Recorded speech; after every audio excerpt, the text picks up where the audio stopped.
Nous sommes maintenant dans la dernière ligne droite. Projet contre projet, principe contre principe, ou principe plutôt contre non-principe. Il s'agit de choisir entre une France qui se relève, accueillante à tous les siens, celle qui rassemble, celle qui lutte vraiment contre le chômage, contre la vie chère, contre toutes les formes de précarité, celle qui met fin à 5 années d'un pouvoir de droite, d'un État partial, d'un État UMP, d'un échec dans tous les domaines, d'un pays qui a vu monter toutes les formes de précarité, de brutalité et de violence. Ma force à moi, c'est de pouvoir réformer sans brutaliser, pour mettre en place un ordre juste, des droits et des devoirs qui seront les mêmes pour tous. Une société du donnant-donnant, du gagnant-gagnant, des cercles vertueux, de la réconciliation, qui va créer des valeurs ajoutées, de la croissance. La révolution écologique aussi, que je ferai, la réforme des institutions. Vous savez tout cela. Dans le pacte présidentiel, appuyé sur 7 piliers. Vous avez sur le site des exemples concrets sur ces 7 piliers que vous devez diffuser largement autour de vous. En face, il y a la brutalité, le mensonge. Là aussi, vous pouvez aller voir sur Internet, sur le site, la masse des mensonges, des contre-vérités qui sont dites. Il y a des thèses inquiétantes. Vous l'avez vu sur la prédestination avant même la naissance. Ces thèses-là sont insupportables. Donc il y a un vrai combat à mener contre des idées pernicieuses qui sont le contraire des idées et des valeurs traditionnelles républicaines de la France. Donc après ce message, je vais vous adresser un certain nombre d'idées forces pour que les Français puissent faire leur choix en toute connaissance de cause. Je compte sur vous. C'est un enjeu majeur. La France est en train d'écrire une page de son histoire. Le monde entier regarde ce qui va se passer. Il faut dire aux Français d'oser aujourd'hui.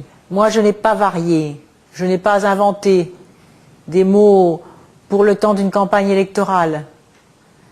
J'ai toujours défendu la morale de l'action, la cohérence entre des familles qui fonctionnent bien, une école accueillante à tous, un travail valorisé, la lutte contre le chômage, et en particulier, vous le savez, ma bataille principale, c'est la lutte contre le chômage des jeunes, et je réussirai.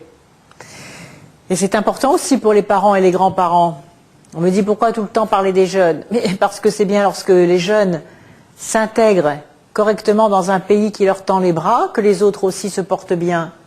C'est parce que le chômage des jeunes reculera, que les familles seront sécurisées, que les grands-parents se diront, bien si le chômage recule, il y aura des cotisations supplémentaires, et donc le déficit des comptes sociaux va reculer, et donc je serai sécurisé par rapport à ma retraite. Et puis je ne veux pas d'une santé à plusieurs vitesses. Vous avez entendu les propositions du candidat de l'UMP, qui veut privatiser la sécurité sociale. C'est toujours les vieilles lunes de la droite qui reviennent. Je m'en souviens, à chaque campagne, François Mitterrand nous disait déjà, vous verrez, ils reproposeront la privatisation de la sécurité sociale. Eh bien là, ça n'a pas manqué. En général, ils cachent leurs intentions jusqu'au premier tour de l'élection. Là, c'était trop fort. Il les a lâchés. Vous avez entendu les franchises, les 4 franchises, c'est nouveau, sur les remboursements de soins, plutôt les déremboursements. Et ça, c'est très dangereux parce que c'est le lien social, le lien civique, le lien de solidarité entre les générations qui se détruit. La France que je propose, au contraire, c'est une France qui n'en rabat jamais sur les liens de solidarité entre générations, entre territoires, et qui donne à chacun la possibilité de réaliser son destin, de saisir sa liberté, parce que moi, je réconcilie le collectif et l'individuel.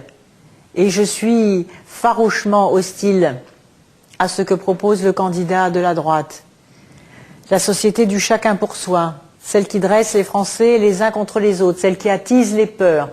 Il y aura d'autres provocations. Il faut rester serein par rapport à cela. La droite ne peut prospérer que sur le terreau de la peur. Elle va essayer sans doute, il y aura d'autres provocations, ici ou là. L'insécurité la sert alors qu'elle a paradoxalement, dramatiquement échoué et que l'on voit aujourd'hui une délinquance de masse en France, et vous le savez. Et ce problème-là aussi, nous saurons le régler, parce que je suis pour l'ordre juste. Je suis pour à la fois tenir les deux bouts de la prévention et de la répression. Je suis pour la sanction dès le premier acte de délinquance. Et pas comme aujourd'hui, on attend qu'un individu soit 5 ou 6 fois récidiviste avant d'intervenir. Et c'est cela qui ne va pas. Donc pour tout cela, pour défendre la cohérence de ce projet, la vision de la France neuve qui doit se relever, je compte sur vous. Prenez des initiatives, j'en vois partout fleurir sur le pays. Des cafés Ségolène, des pique-niques, des marches, des échanges, des lettres, des documents, des témoignages. Faites cela. L'imagination est au pouvoir. Je compte sur vous. À bientôt.